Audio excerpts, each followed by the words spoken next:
É com muito prazer que iniciamos mais um programa da TV FIB, Diálogos do Saber, em parceria com a CAPES, o INEP e o OBEDUC. A TV FIB, preocupada em disseminar o conhecimento científico, traz até você, telespectador, pesquisas de cunho acadêmico e hoje temos aqui no estúdio uma pesquisa feita dentro do âmbito escolar por alunos de ensino médio técnico. A temática de hoje é sobre a polarização política na escola.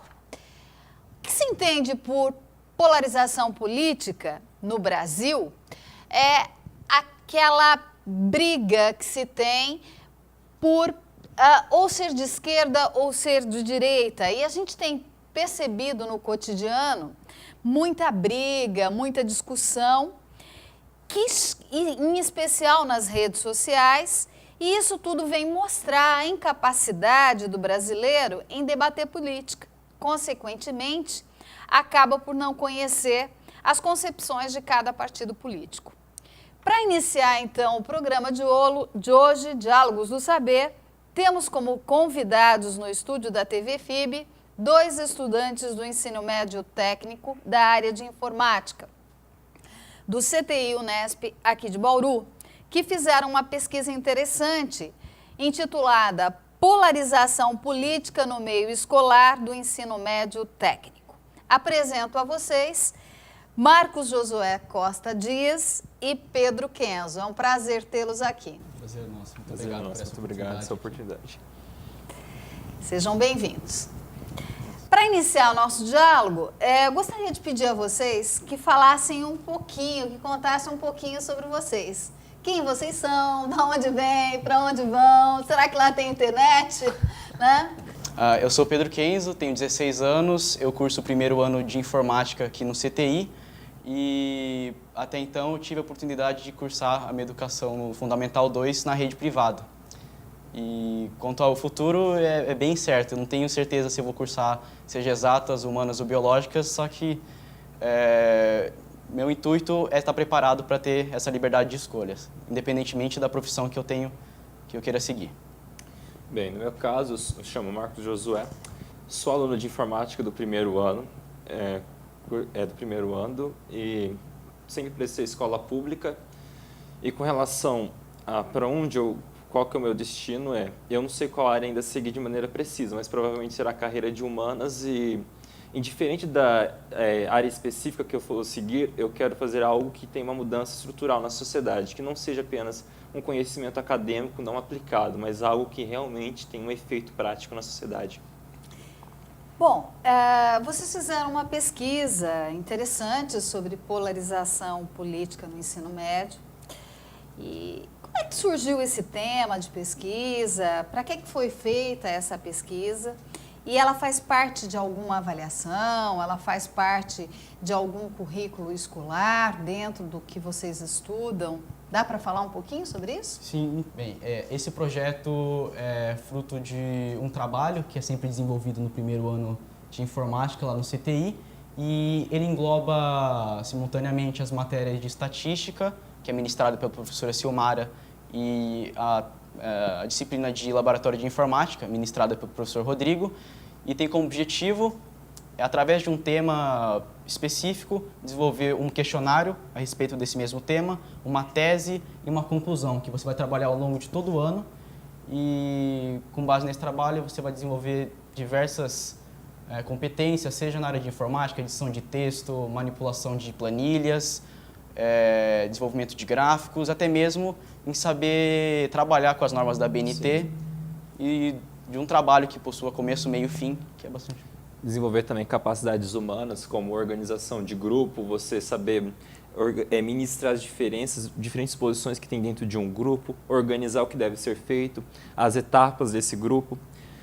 Compreender a dinâmica de grupo, porque às vezes emocionalmente o trabalho em si não é tão pesado, mas emocionalmente você organizar cada dinâmica de cada um, você reunir todas as pessoas no mesmo lugar, porque às vezes tem um que mora em outra cidade, outro tem uma dificuldade de ir por causa de horários ou agenda pessoal.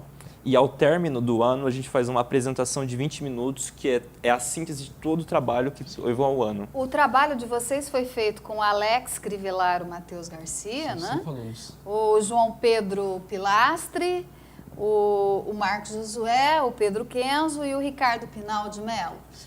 Todos os 5 integrantes eram daqui de Bauru ou eram de cidades de fora também? Bem, o Ricardo, ele é residente de Pederneiras e até mesmo nós de Bauru, a gente acaba por morar em bairros totalmente distintos, né? Diferentes, então. Como é que vocês chegaram na temática da polarização da política no ensino médio? Bem, basicamente a gente pegou alguns temas que seriam interessantes e cada um foi pesquisar sobre esse tema específico. Aí depois todos se reuniram e discutiram qual seria o mais interessante. E o consenso foi da polarização política. Porém, como o trabalho envolve uma pesquisa, e como tem uma pesquisa, tem um método e tem critérios, é necessário afunilar o tema. Porque, por exemplo, se eu falasse polarização política no Brasil, eu teria que fazer uma pesquisa em todo o Brasil. Então, eu reduzi no âmbito escolar para se adequar ao trabalho e ao método exigido. Então, esse trabalho vocês fizeram especificamente dentro lá da escola de vocês? Sim, nosso espaço amostral foi justamente os alunos que cursam o ensino médio e técnico, né, que é o diurno, no colégio técnico. E a amostra teve quantos sujeitos? Por volta de 160 pessoas responderam ao nosso questionário online, né? Através do qual a gente elaborou uma série, a nossa tese em si. A gente apresentou gráficos e conseguimos comprovar que existe sim uma polarização política presente no ensino. Vocês podem falar quais foram as principais questões que vocês desenvolveram e fizeram dentro desse trabalho? O que é que vocês queriam saber? Bem, apesar do fato de que o próprio tema polarização política é bastante retratado na mídia, a gente acaba observando que nesse espaço da formação do indivíduo, que é a escola, essa formação seja da ética, do pensamento crítico, a atuação desse fenômeno nesse espaço era o mais nocivo de todos. Porque se desde cedo você agregar... Vamos fazer uma relação com a Guerra Fria, né? Uma Guerra Fria dentro da sala de aula. Cada um vai para um lado, você defende seu ideal acima de tudo e aquele que discorda de você é o seu inimigo e você não pode debater com ele. Imagina se alguém pensar desde cedo, formar o chamado filtro ideológico, desde o momento que ele está se formando na escola. Imagina quem ele vai se tornar no futuro. Consequentemente, com certeza, ele vai se tornar massa de manobra, né? Você sempre está no conforto de um determinado grupo, defender bandeiras políticas deixa você extremamente vulnerável. E isso a gente, como alunos, como vivenciando no dia a dia esse fenômeno, a gente queria ter alguma forma de ter essa conscientização sobre esse... Vocês encontravam dentro da sala de aula essa polarização? Vocês percebiam isso em alguma disciplina ou fora da sala, no intervalo? Sim, era perceptível essa polarização política, em que você percebe que muitas vezes as pessoas não têm a capacidade racional de discutir as ideias, existe um envolvimento emocional acima de tudo. Não é, por exemplo, quando você discute de maneira racional que você visa apenas compreender as ideias de diferentes lados e chegar a uma conclusão. Era como se fosse uma identificação com esses ideais, e, inclusive até uma certa ignorância, porque existe uma confusão entre a ideia em si e o campo dessa ideia onde ela ocupa. Em que, por exemplo, eu posso me declarar se de uma ideologia X ou Y, porém o campo que ela vai ocupar em esquerda e direita é relativo, e as pessoas não conseguiam compreender essa dinâmica, essa diferença entre a ideia em si, o conceito, e o campo que ela ocupa, e também compreender a necessidade de dialogar, e não levar isso como se fosse algo religioso. Um dogma, né? Ou uma questão pessoal. Exatamente. E ao passo que é importante ressaltar que deve sim haver divergência política. A gente não quer uma sala de aula homogênea, ideologicamente falando, porque a partir do diálogo, um diálogo organizado, um debate organizado, a partir da discordância entre pontos de vista que você tem a construção do seu saber político, né? Quando você se conforma, quando todos pensam da mesma forma, você mata a possibilidade de você estar aberto a novas ideias e, consequentemente, ter uma formação política. Pedro, você tocou num ponto que eu acho que é interessante, e você também, Marcos. Então, existiria um bullying político? Sim, é interessante até ressaltar que... daria para vocês comentarem com o telespectador o que seria esse bullying político né? Porque geralmente a gente pensa em bullying como uma coisa de preconceito, como algo assim, o fulano é diferente de mim, fisicamente, então aí eu entro como bullying. Mas o que seria esse bullying político? O que a gente observou desse bullying político é que, diferentemente do que a gente tem, aquela concepção estereotipada de bullying, ele não parte de dentro da escola para fora. Normalmente, toda essa conjuntura social e política acaba influenciando. São partidos, são ideologias que já existem na sociedade, que as pessoas têm contato todos os dias, e isso acaba manifestando nas escolas, né? Se você é determinada ideologia, então eu sou seu amigo. Caso contrário, eu sou seu inimigo. Então, isso a gente observou que esse tema em específico, ele tinha uma implicação muito interessante, porque ele vinha de fora para dentro, né? Exatamente. A escola era apenas como se fosse uma versão menor daquilo que ocorre na realidade prática. E essa realidade prática, ela é a realidade virtual, meio, por exemplo, das redes sociais. Quais redes sociais, por exemplo, que entre os jovens de ensino médio, né, técnico, as pessoas discutem mais essa parte que teria ou que refletiria essa polarização? É perceptível mais nas redes sociais. Não que não ocorra no contato íntimo e concreto entre as pessoas, porém é perceptível e notável nas redes sociais, como Facebook, Twitter, não apenas nas redes sociais, mas no meio de comunicação como o YouTuber, que você percebe diferentes YouTubers defendendo diferentes pontos de vista. Não só isso, mas é interessante ressaltar que quando você está sob a proteção de um computador, quando você está sob o anonimato, isso acaba potencializando diversas formas de discurso de ódio. Você consegue ver até mesmo no Facebook, em outras redes sociais, que as pessoas... é assustadora a maneira como que elas tendem a expressar a sua opinião política quase como um discurso de ódio, né? Elas se sentem protegidas pelo anonimato e a ausência do corpo físico. Isso acaba surgindo o cyberbullying, né? E diversos outros problemas decorrentes desse fenômeno. Pedro, quais que foram, assim, as principais perguntas, e dessas perguntas que vocês fizeram, quais mais se destacaram e deram resultados que, por exemplo, vocês falaram assim, nossa, não imaginava que era isso, ou imaginava que era isso e foi muito pior do que eu imaginava, ou foi muito melhor? Bem, primeiramente, a gente questionou, existe uma polarização, e se a polarização ela alcança diferente, seja escolas técnicas ou de ensino médio comum, se ela existe.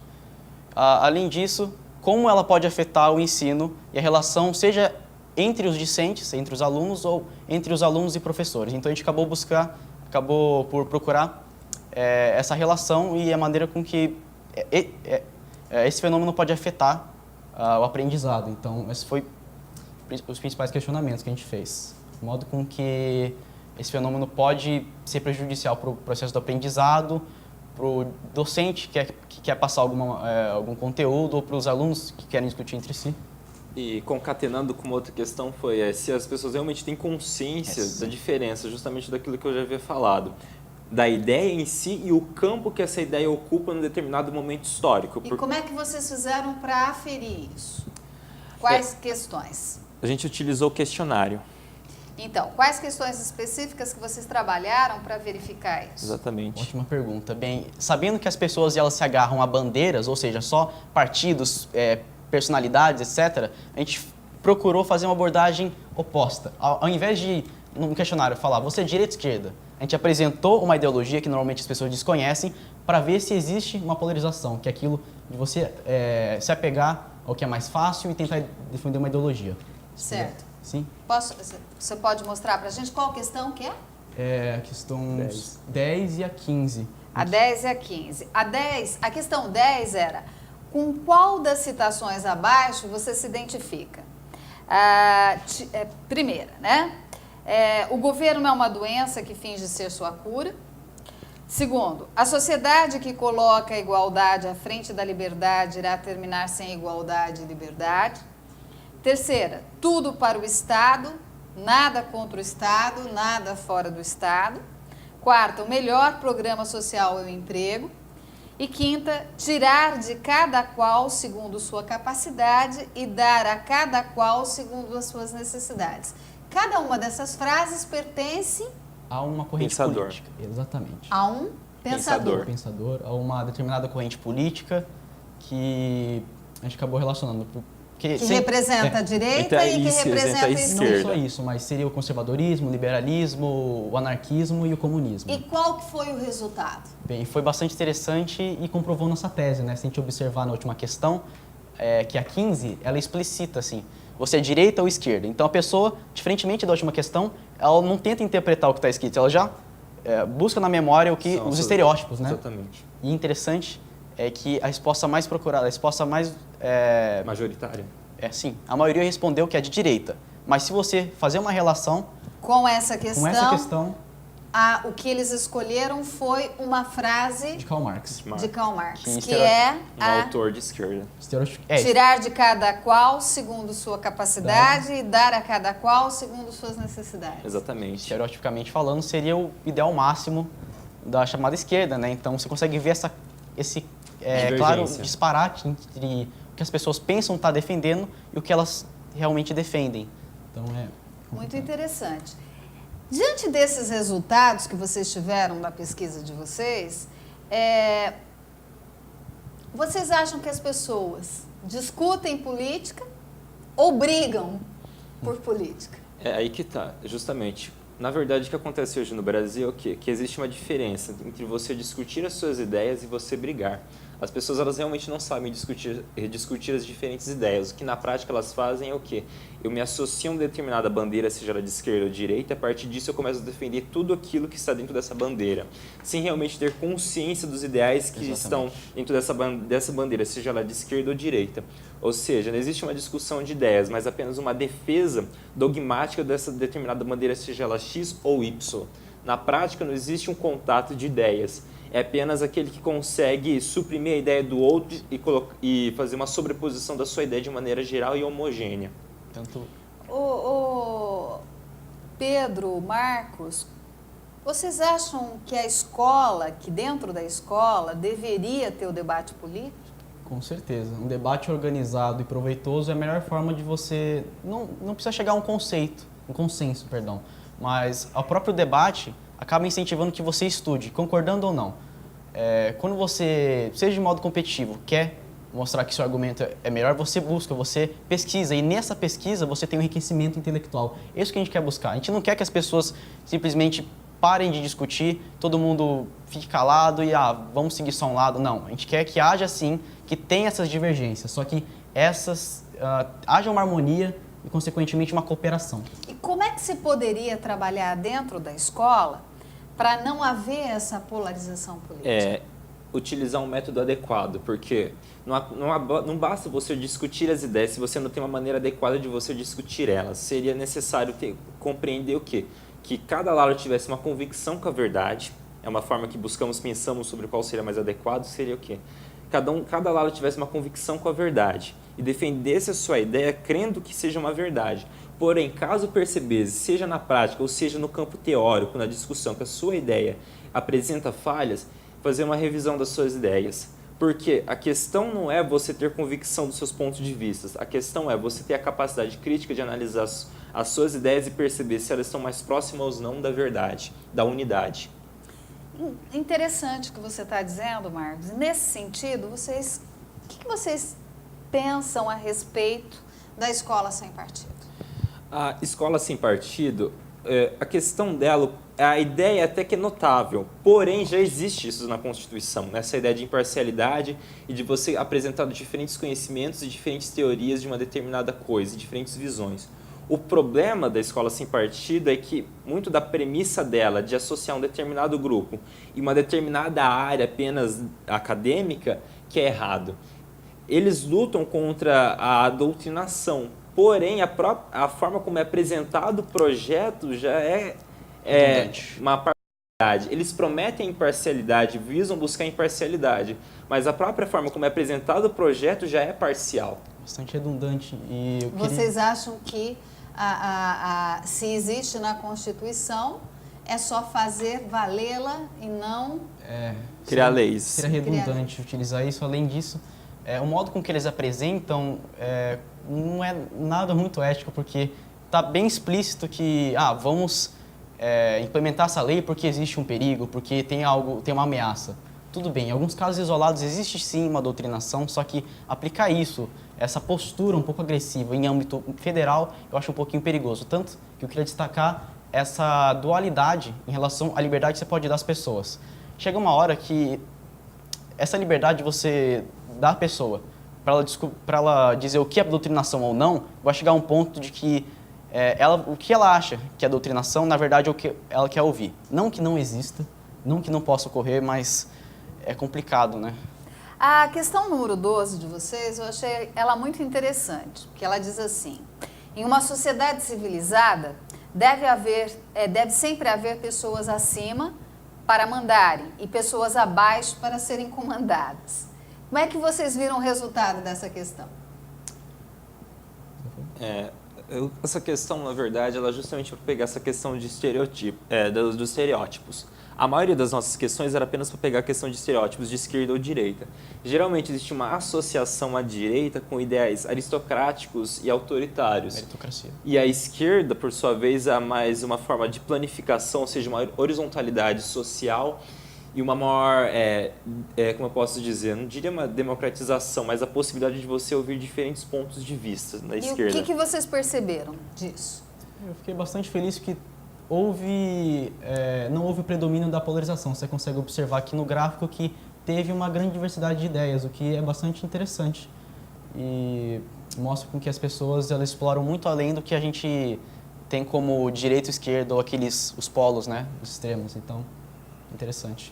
Outra pergunta interessante, que quase a gente não vê, é: qual o seu posicionamento referente ao alistamento militar? O que isso tinha a ver com a polarização? Olha, novamente, seria uma pergunta auxiliar. Através de questões polêmicas, em que normalmente você só tem direita e esquerda, a gente teria como objetivo captar uma certa tendenciosidade. Exatamente. Tanto que nossa tese ela não está explícita individualmente em cada gráfico, mas a relação entre eles. Tanto que a gente fez a relação entre o gráfico 10 e o 15, mostrando essa divergência. Então, seria justamente... Na questão 9 vocês colocam isso. Você acredita em doutrinação político-partidária nas escolas? Sim. E a gente percebe que 33% acredita que há imparcialidade, 24% respondeu definitivamente, né? Que há. Como é que vocês veem isso? O próprio fato de você popularizar o projeto da escola sem partido acaba ajudando nisso. E muitas vezes, diferentes ideais, é questionável quando uma pessoa de esquerda diz que existe uma doutrinação ou uma influência da mídia para a direita, ou quando uma pessoa de direita diz que a mídia e a sociedade é tendenciosa à esquerda, pois você percebe que ambos os lados dizem que existe uma influência tanto de esquerda ou de direita, e você não sabe necessariamente, de fato concreto, de maneira quantitativa, dizer realmente, existe mais influência de esquerda, existe mais influência de direita na prática.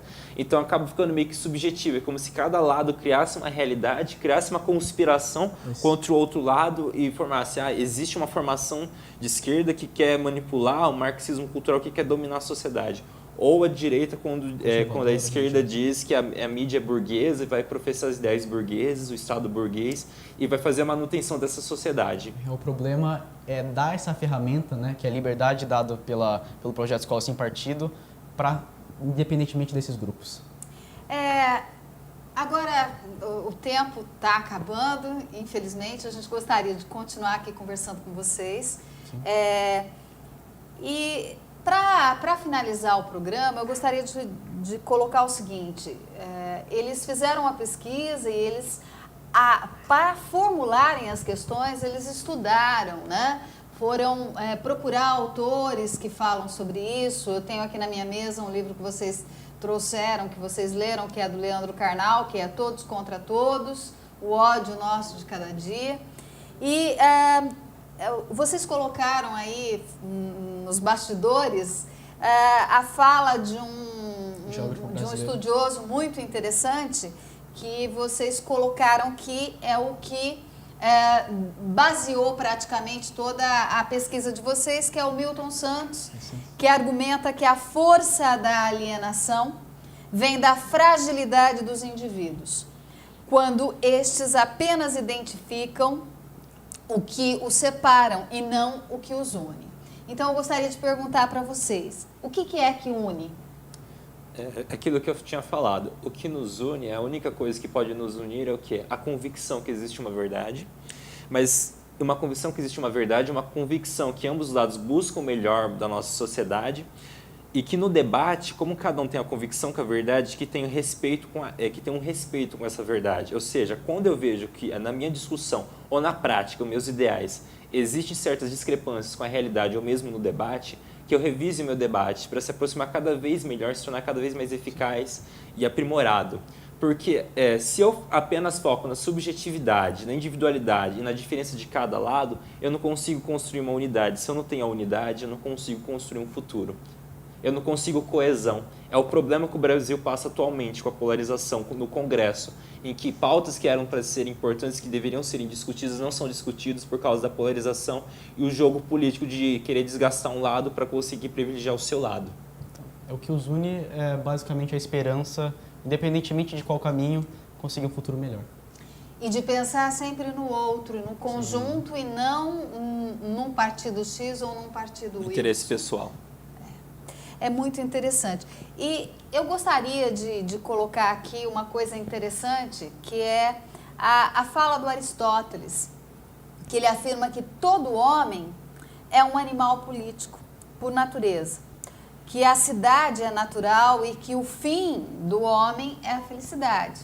E essa felicidade, contudo, ela só se atinge plenamente na cidade, na polis.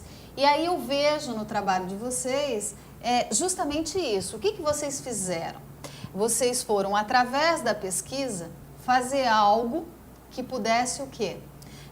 Olhar para a política como um ato político. O que é o ato político? É saber discutir, é saber debater e respeitar a opinião de cada um. Conviver com outras opiniões, né? A polis seria justamente aquela noção de cidadania. Várias pessoas coexistindo no mesmo espaço, só que respeitando mutuamente suas opiniões. E que a verdade, a minha verdade, ela não é só minha, ela tem que também pertencer a uma coletividade. A uma coletividade. Seria isso? Sim. Se vocês forem fazer um balanço dessa pesquisa, o que mudou antes da pesquisa e agora, depois da pesquisa? É perceptível que, com certeza, ampliei meus conhecimentos, ele também, com certeza. A forma como vê as coisas também se ampliou, a dinâmica, diferentes critérios, coisas que você não tinha conhecimento. E também uma coisa que eu percebi é o quão complexo é o assunto política, porque eu tenho diferentes áreas que relacionam-se com a política, e para eu discutir sobre essas diferentes áreas eu tenho que ter conhecimento mínimo de cada essa área específica, ter um método para discutir, saber discutir cada área, cada método, levar em consideração todas as características particulares de um determinado momento, ter cuidado com os sofismas, com erros lógicos na discussão, relativismo que acabam perdendo o critério e o método. Realmente, percebendo o quão abrangente, o quão complexo esse assunto é e quanto é maltratado ele. E como ele poderia ser tratado dentro da escola? Só para finalizar. Seria justamente através do diálogo, seja incorporando temas polêmicos para serem discutidos dentro da sala de aula, ou até mesmo, em casos extremos, você promover campanhas que inibam esse certo bullying político, né? Sempre procurar o debate, o diálogo, que é a essência da democracia, né? Você ter diversos pontos de vista, todos coexistindo dentro da mesma sala de aula e criar uma harmonia, né? Todos se desenvolvem independentemente da ideologia, né? É muito interessante isso. Olha, eu quero agradecer vocês pela oportunidade de terem vindo aqui conversar conosco, fazer esse diálogo muito produtivo. A gente percebe que vocês foram profundos naquilo que fizeram com muita... esmero. Com muito esmero, com muita responsabilidade. E uma coisa muito importante que quando a gente trata de política, principalmente quando a gente vê jovens como vocês, é tratar de uma forma ética, de uma forma elegante, claro, né, com respeito ao outro e não vulgarizar aquilo que é muito sério, porque nós precisamos disso hoje. É o fazer política, não politicagem, né? Essa diferença. É fazer política e não politicagem. Agradeço muito a presença aqui de vocês. Gostaria que vocês voltassem. E o programa de hoje fica por aqui. Entrem em contato conosco, mandem suas dúvidas, sugestões para o e-mail reginamomesso@uol.com.br e até mais.